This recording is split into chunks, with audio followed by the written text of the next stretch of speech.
Welcome to the Jazz Flyte Podcast. I'm your host, Darrell Scott, and together we will dive into the lives and careers of the jazz legends who have left a rhythmic imprint on the world.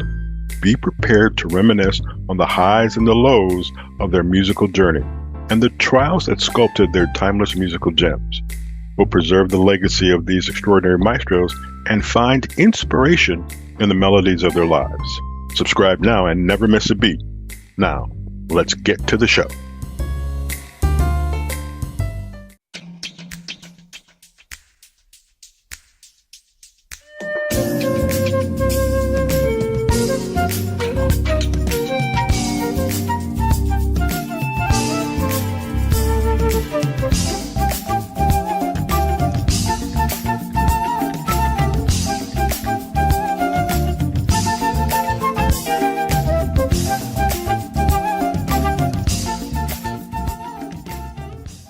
What we were just listening to is a piece of music from this gentleman. His name is Herb Wilborn. If you are from the Cleveland area, you know Herb. Everybody knows Herb because he's done so many things musically around the city and everything. And he plays flute. So Herb, first of all, welcome. And why did you pick the flute? Well, first of all, thank you. Thanks, Darrell, for having me. I'd like to just give a quick little history on our relationship, if you would allow me to do that. Go ahead, sir. Darrell Scott and I have been dear friends for over 40 years, I would say. That makes us 42. At least 40 years. At least 40 years. And as I was coming up playing music, Darrell was super supportive, you know, and he ran a super awesome. I don't even know if Joyride was out back then, was it? Yes, it was. Joyride well, no, Joyride it wasn't. Okay, Joyride actually popped in the early 90s. Right. And that was after you had. Right. Yes. Okay. Yeah. All right. So I'm sorry, dear. I just had to let people know that you and I have been very close for a very long time. Thank you for embarrassing me.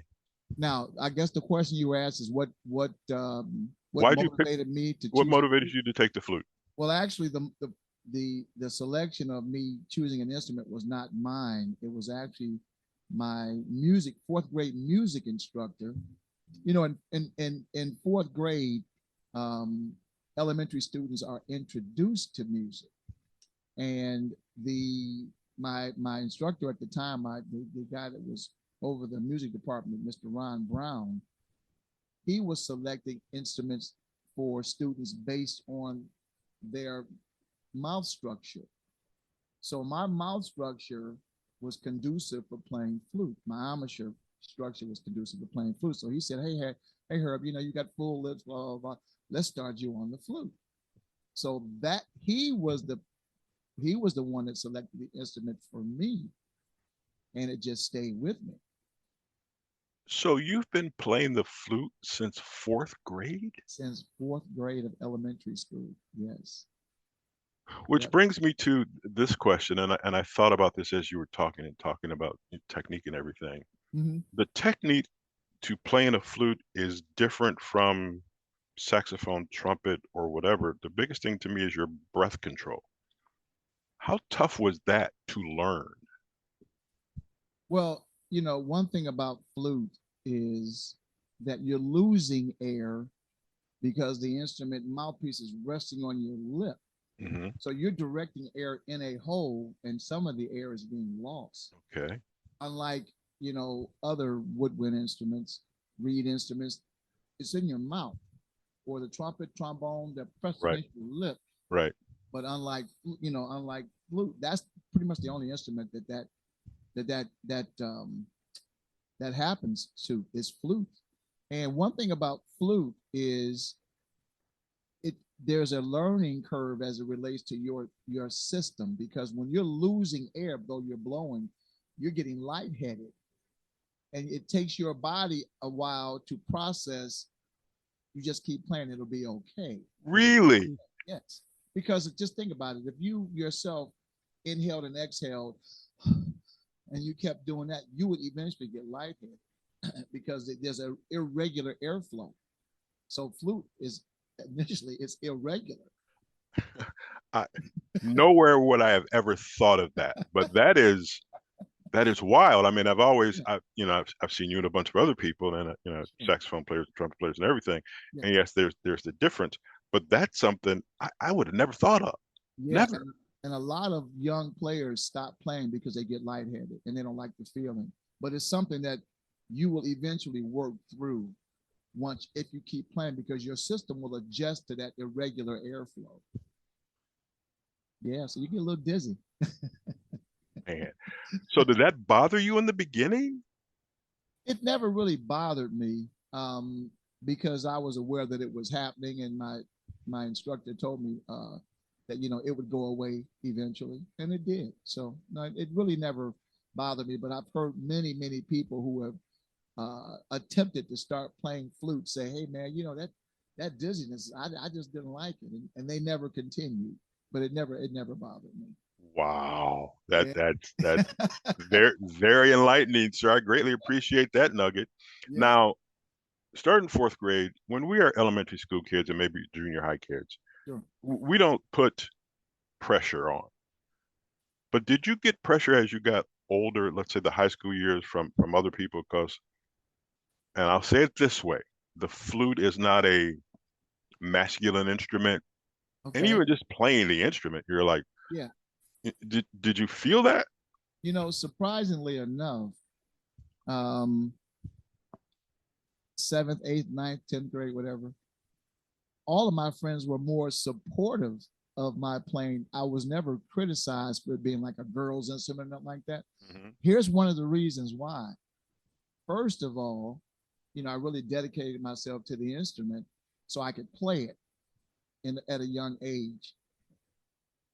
But when I won a talent show in the 7th grade, it established me as Herb Wilborn, the flutist.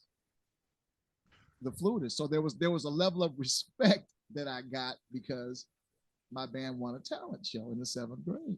So all of Wow. my friends were just super supportive and happy for me and everything. So I never really got teased about playing flute. Never. So I, this is all very interesting to me. And like I said, our relationship hasn't started yet because you're still in junior high or high school. Sure.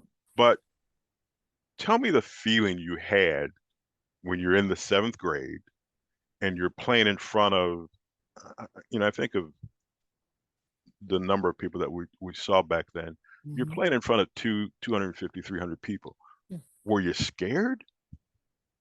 Well, I don't think I was scared because I was prepared, but I was nervous that having, been my kind of my first public performance. So, but I don't think I was scared. And one reason was because I had other band members around me supporting me, my drummer, my bass player, my guitar player, and such. So we were a group. So, it may have been a collective scare, but but we pulled it off. Okay, this part's going to be kind of twofold, and it's kind of what we'll talk about in the Sure. coming up. But you at some point have played with or opened for Grover Washington Jr., Gerald Albright, the late Ramsey Lewis, blah blah blah. Mm-hmm. When they call you and say, Herb, we want you and your group to come and open for us, and it's probably at a larger venue that you might be used to. It, what is the prevailing feeling? Are you proud that they've called you? Do you realize the pressure that's on because you're the opening act and Yeah. you got to do well?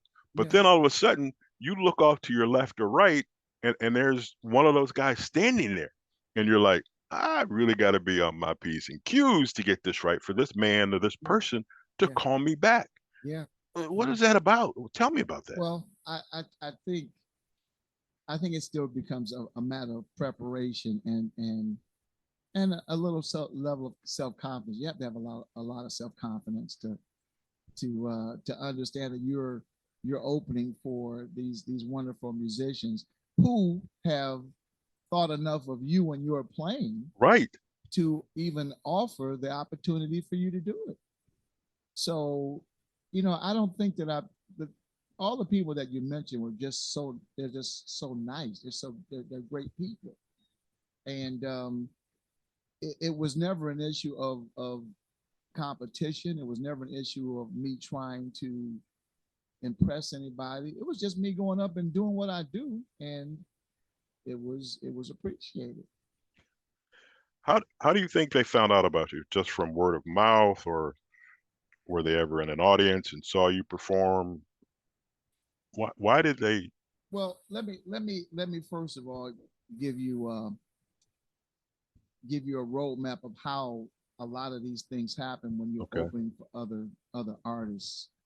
Um, it was interesting. I don't remember. I don't know if you remember, but you should. A gentleman who used to work for a record company, Andre Morgan. Yes. Yep. Andre Morgan, I think, worked for CBS for some Hmm. years. Right. So he would be on the road promoting music that at the time, I believe, Grover was on Yes. CBS. Hmm.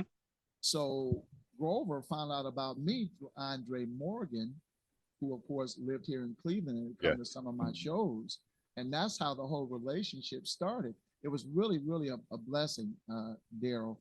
Andre Morgan, when I did the Joyride record, he really loved the record, man. He said, "Man, you know what? I really love this record. Would you mind me taking it to a few people?" Now, I didn't know what that meant at the time. Hmm. So I said, "Yeah, Andre," because we were friends. We've had lunch. We went to lunch and breakfast and all kind of stuff. He's just a really cool guy. And about 3 weeks later, I get a phone call. I'm at home in this house, as a matter of fact. Hmm. Phone rings. I answer the phone, and the voice on the other end of the phone says, "Hey, I'd like to speak to Herb Wilborn. Uh, this is Grover." Okay. Now, I answered the phone and I hear this. Hi, Herb. I said, "Hey, this is Herb Wilborn." He said, "This is Grover." And he said, he just started talking. He talking. Now, at the time, Darrell, I thought it was one of my boys, like you, like you, and Yeah. Uh all huh. my prankster buddies calling me and giving a prank. Right. So, I'm thinking, this is one of my guys, and I'm gonna be really cool. So I said, "Hey, Grover, what's happening, man?" I'm thinking it's one of my boys, and he says, "Hey, man," he says, "I really love your record." He says, when he said this, it flipped my whole thought process around. He said, "Andre Morgan forwarded me your CD." And I said, "Oh, snap, this really is Grover. Oh my God." So we got to talking about the record and everything, and that's how the relationship started with Grover. We were best buddies ever since, you Right. know. Um, so that's how the relationship started with Grover, as far as me working and doing some things with him. But Ramsey, Ramsey was at a rib burn off. Okay, so he got in touch with my manager. His management got in touch with the management, and that's how we got that whole thing kind of linked up. Because he obviously heard the music and knew I was from the area, and I guess that's just how things just kind of happen. Is it? And I think in no matter what business you're in, relationships are always the key. And sometimes how these relationships are created is is amazing. I It mean, you is. don't think, It I mean, is. you're playing and from Andre or from whoever, Yeah. somebody sees you, somebody makes a phone call. That means to me that you must always be on your professional cues. You know what I'm Yeah. saying? Absolutely. Because you have no clue who you're talking to. And I'm going to tell you a Grover story. So I'm Okay. on the phone. I want to interview him, and I can't remember what CD or what music it was for. But it was the same day Nelson Mandela was released. Oh So I wow. pick up the phone and I'm talking to him, everything. We're talking about a whole bunch of things. And I go, Grover, if you don't mind, I got to ask this question. I said, I don't know how you feel, but I just want to know, does the release of Nelson Mandela have any effect on you? And there's silence. And I'm like, okay, I've just done it. I'm done. I'm done. He's never going to talk to me again. He says, it's funny, no one else has asked me that, and I greatly appreciate you asking that question. It means a lot to me. And he went on. And from that moment on, it was like, hmm, I'm the man. I'm the man. But you've got to have those same feelings when you do things like that. Sometimes you don't know. I will say when you have something controversial to say, and sometimes it's just the way you say what you say that creates that. Um, but I just can't imagine the feeling of I'm out there doing my thing, and I look to my left, and there's one of them, and You kind of grow into it though, Darrell.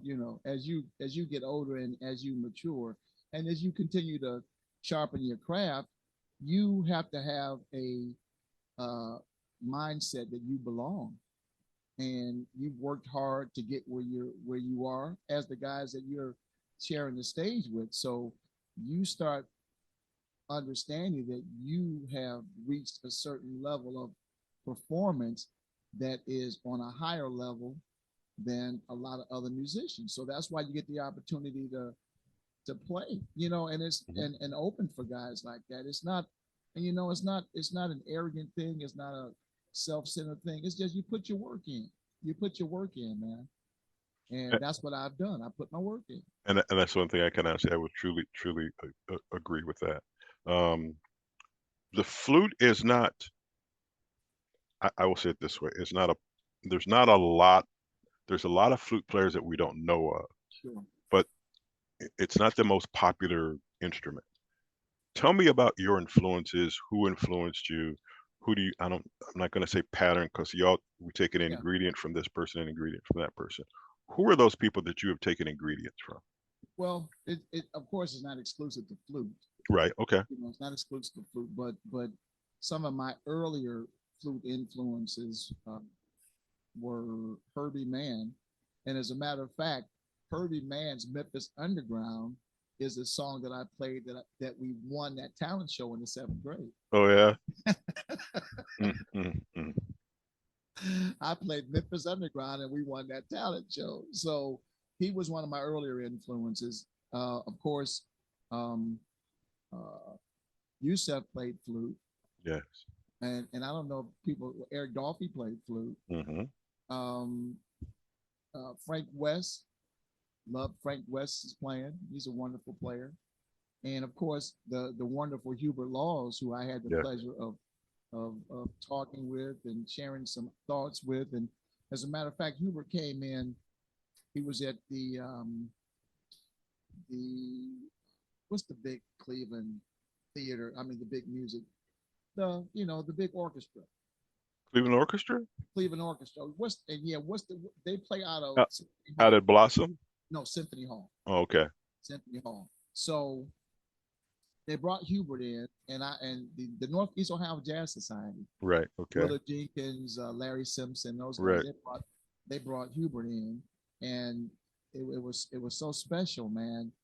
They allowed me in between Hubert's first show and second show to have a forum talking about Hubert's music and everything.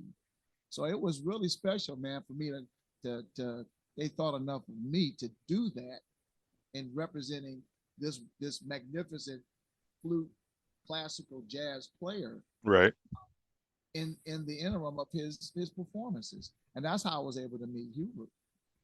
So there's a lot of and of course my dear friend Najee, who is a phenomenal flautist. It's interesting how I met Najee. I was playing at a club here in Cleveland, and a mutual friend, Ike Wiley Jr., who played drums with the Jazz Band, right? Let it whip. Ike was on the road with Najee. Ike spent 5 years on the road with Najee. So we were playing at a club called 6th Street Down Under. You remember that place? Yes, sir. My band was at 6th Street Under. Najee was in town at the State Theater. So of course, their set's only like 90 minutes. 90, right. 90. My set is like 3 hours. Yeah. So we take a break, we come back. We take a break, we come back. Come back, right? Right. So that's how it used to be. The grind used to be, you'd start at 10, you're done at 2 o'clock. So out of the kindness of his heart, my dear friend Ike Wiley brought Najee down to 6th Street Under. And when they walked in, we were still playing. So at the break, he walks over and I say, hey, Najee's here. You know, I never met him. So Ike introduced us and we hit it off immediately. We hit it off. I said, hey man, did you bring your instrument with you? He said, yeah, man, I got my flute with me. I said, well, come on up and do a couple tunes with us. We did 3 tunes, tore the house down. Right. And Najee and I have been best friends ever since. To this day, he and I do Zoom talks and we practice together and we just do all kind of stuff together. He's just a really down brother. He's never changed. The same person. He's never changed. Speaking of changing, you have not only a national reputation, but an international reputation. Mm-hmm. There are people all over the world who have listened to your music. Do you maintain the same level of personality despite the fact that your notoriety has increased? Absolutely. That doesn't change. That doesn't change me at all, man. I'm just a down to earth kind of guy that enjoys playing music and blessed to do it. And it's as simple as that. None of this stuff goes to my head. I've heard stories about other musicians who they gain a level of popularity, notoriety, and then it gets snobby and nasty. And I don't roll like that. Nope. Tough question. Yes, sir. Why are you not in LA or New York or something like that? Well, of course, I'm from Cleveland. I'm a Cleveland grown, homegrown Cleveland fella. And I've had a lot of people a lot of my friends, musician friends that have left town, have gone seeking their fortune in other cities and end up coming back home because the truly success is not relocating. True success is whoever you are, where you are. You got to make things happen where you are. Now, mind you, some of those other locations may provide a few more outlets for you, because the environment is different than Cleveland. The New York environment at the time, and it probably still is a lot more competitive for professional musicians, as is the LA scene. But for me, it wasn't, my success isn't based on where I live. My success is based on what I do. I like that. I like that. That's a great answer, and it tells me a lot more about you than what I know. You have persevered with this. Don't tell them how long. Okay. That's why I had to think. You have persevered with this. Don't say it. Just say a long time. A long time. Yes. Why? Flat out, why? Why do you keep doing it? Well, it's the love for playing, Darrell, and it's part of me. It's part of who I am. It's almost like I don't have a choice because it's like breathing. I mean, it really is. I love playing music. I love playing flute. I love it. So, and the people that I meet over the years, it's invaluable. And music takes you so many different places that you never go. So I've been very blessed, man. I'm just, I've been fortunate not to allow any distractions to hinder my growth. And there are a lot of traps out there for people, man, that they fall victim to things, and it really stagnates, and a lot of times it ends their careers. But if you keep God first, mm-hmm. and you keep it moving, then you don't allow yourself to fall victim to those traps. There are a lot of traps out there. Well, now, as I'm thinking of this question, another one has popped up. Yeah. Technology has changed a great deal, and it's having it's having an influence on music. I think of whether it's be Spotify or Apple Music, and I'm not crushing those things. I understand their value, mm-hmm. but as opposed to putting out an album or a CD, you know how old I am, you can put out singles and the number of streams you get from those sites, Right. first of all, the money is, Look, the way I understand it, is next to nothing. So Mr. how do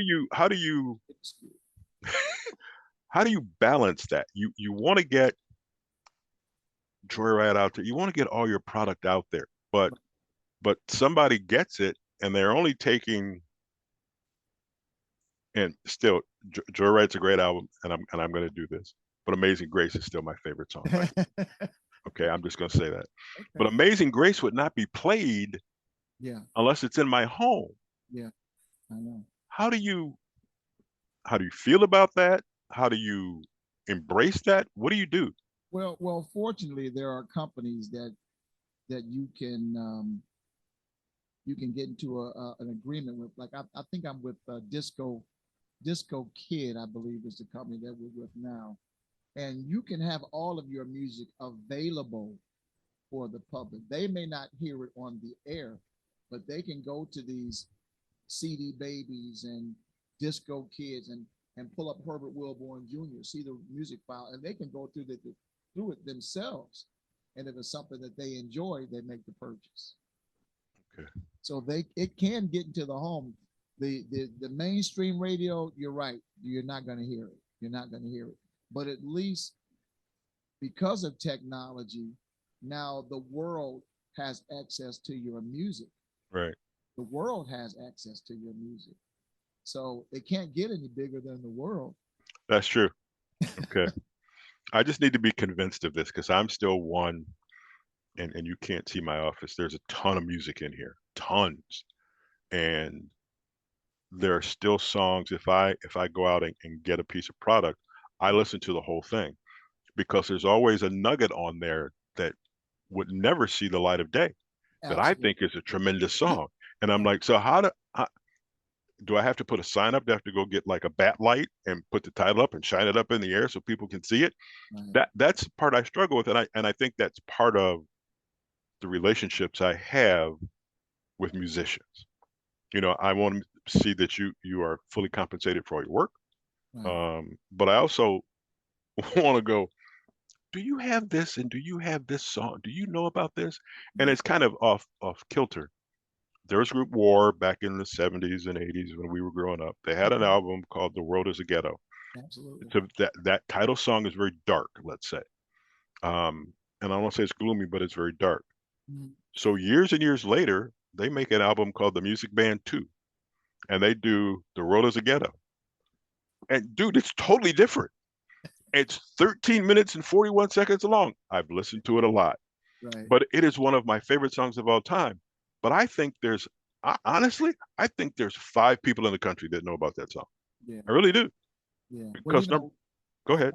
one thing that I really enjoyed about your programming, Darrell, and your selections when you were doing Jazz Flyte Radio was the fact that you played the entire version of people's music. You played the whole, I don't care how long it was. You played the whole thing. And that's a beautiful thing for musicians to know that the full statement that they attempted to make was actually being held from the beginning, heard from the beginning to the end. You're about the only one that I knew that ever did that. And I just think that was because you had to hear the whole song. You had to. The And I whole, and I think of Memphis Underground by Herbie Mann. yeah, If I remember correctly, man, I'm old. It's 9 minutes long.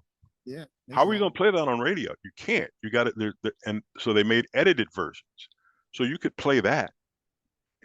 I had that spot and had that ability, but Yeah, I think it was just great that somehow we had the opportunity to expose the entire song, or cuts 2, 3, and 4, which were not necessarily radio. I don't want to say radio friendly, but whatever. What's left for you to do? everything. I have not. I have not, in my opinion, begun to scratch the surface. Honestly, I mean, and time keeps moving, man. Time keeps moving. I think I wanted to make mention of this is that, and I'm sure you were going to mention this in our discussion. there's only so much time in the day, but there's so many other things that I enjoy doing. It's not just music. I know where this is going, and You yes, I know, was going to talk about it. it's Yeah. not just music, you know. Hmm. And I think if music were the only thing that I did, it would be a little depressing Hmm. because of the change in the industry, it has hampered a lot of uh, musicians, you know, and it's become more of a popularity type deal as it relates to, and no disrespect to all the brothers that I love that played on that level, you know, Joe Albright's a friend of mine, as is Najee and Kim Waters. All these cats are my boys, you know, these are my buds. Hmm.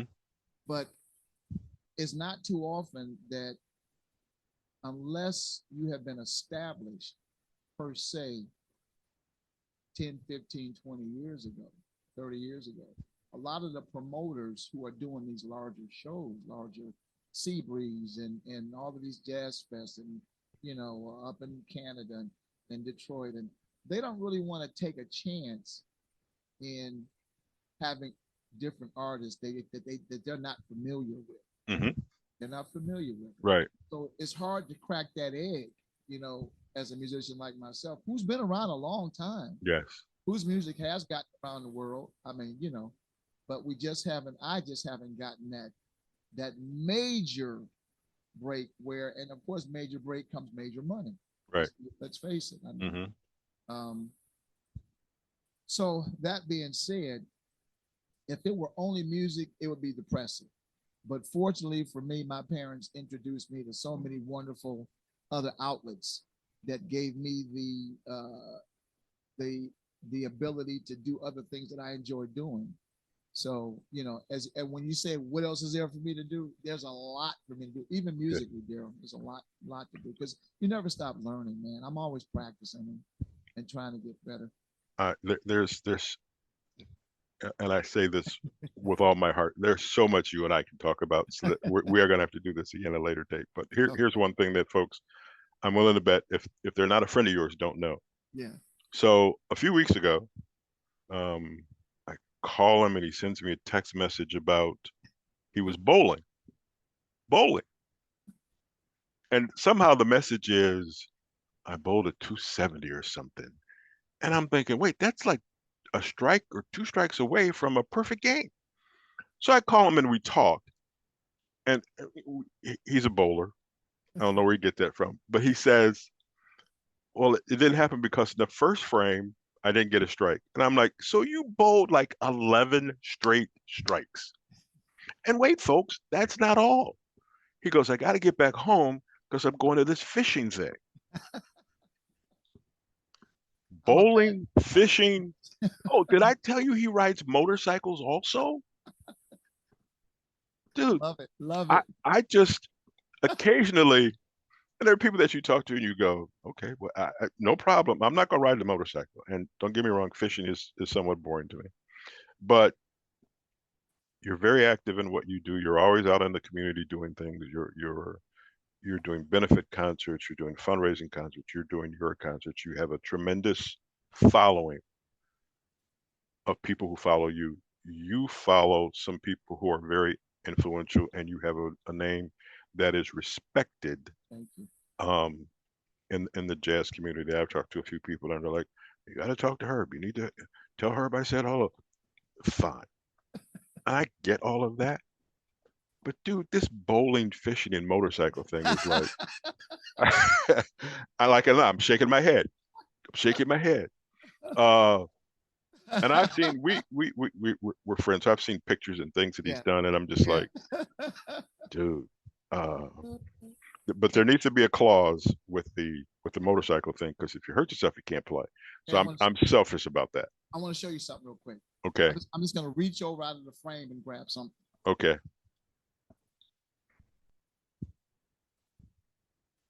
Can you see this? Yes, I can. I So first of all, where were you?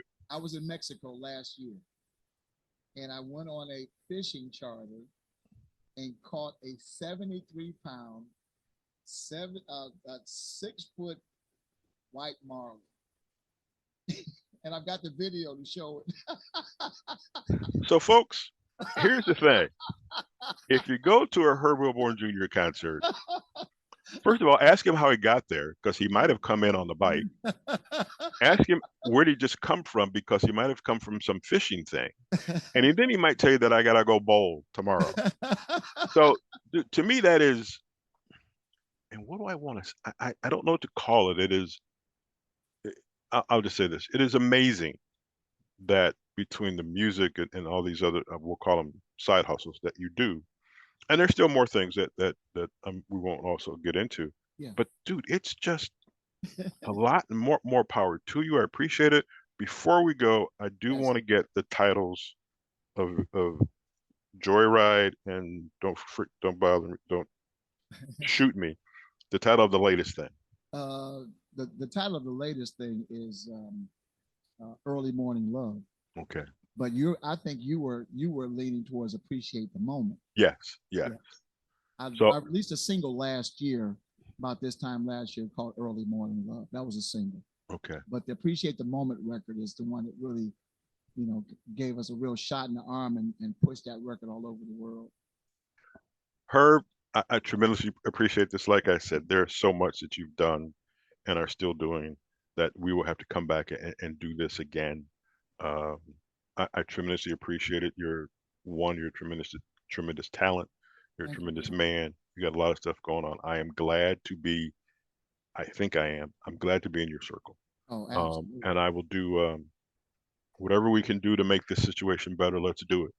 Can I say one thing? Sure. I want to say one thing to the audience, the listening audience. And when you start mentioning the other activities that I enjoy doing, Mm-hmm.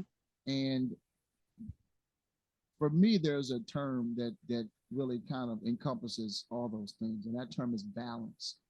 Your life has to be balanced. It can't be one-sided. And if that one side doesn't accomplish what you wanted to accomplish, then it becomes a depression type of setup. So you got to have balance in life. I take music very seriously, but I take bowling very seriously. I take fishing very seriously. Yeah. I take all that stuff very seriously. I've seen that. Yes. I really do. I mean, I drag race motorcycles for 10 years and loved it. But I've got that competitive nature, man. I like to do things that challenge me. If they don't challenge me, I don't want any part of it. So I think the balance side of it is for me, maybe that kind of can set an example for other musicians or other people that find themselves kind of caught in a rut. There's so many wonderful things to do in life, man, and so many activities, so many places to go, and music's just a part of that. It's just one phase of that. What about this rest of this world? What do you got now? What's up? So I would encourage people, and I do this all the time. Even when I went to Alaska a few years ago, and I'd never been to Alaska, and my girlfriend and I said, let's go to Alaska. So we went to Alaska, and when we got back, and I posted it on Facebook, people were astonished that we had gone to Alaska. Right. How many people do you know go to Alaska? Yeah, but I get, and I've had a few friends who have gone. Unbelievable. The biggest thing I ask is, how many whales did you see? Because I think whales are just a tremendous fish, and they have a whale charter that you actually go to the area that the whales are in. We saw 4 whales. It was amazing. So that's just to say, man, enjoy life, experience life, and that's what I'm going to do. Music is a wonderful part of my life, but there's a lot of other stuff I enjoy doing too, and I'm going to continue to. My next what do you call it? My next adventure is going to be I'm going to be going to go tarpon fishing in Trinidad. That's what I want to do. I saw it on TV. I love it. I'm a fisherman. I'm going to Trinidad to fish for tarpon. Absolutely amazing, brother. Absolutely amazing. That's all I'm going to say. Herb, I greatly appreciate the time. Thank As you. I said, there's as we were kids, this is just one book in the set of encyclopedias. Uh, we will have to do this again. It's a pleasure. I look Ladies forward. and gentlemen, you have been listening to Jazz Flyte, the podcast. We will talk to you next week.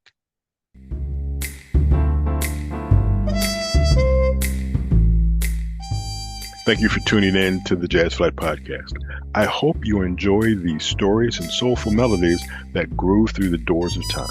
If you want to stay connected with the latest updates and episodes, don't forget to subscribe to my channel and hit the notification bell. Until next time, I'm Darrell Scott.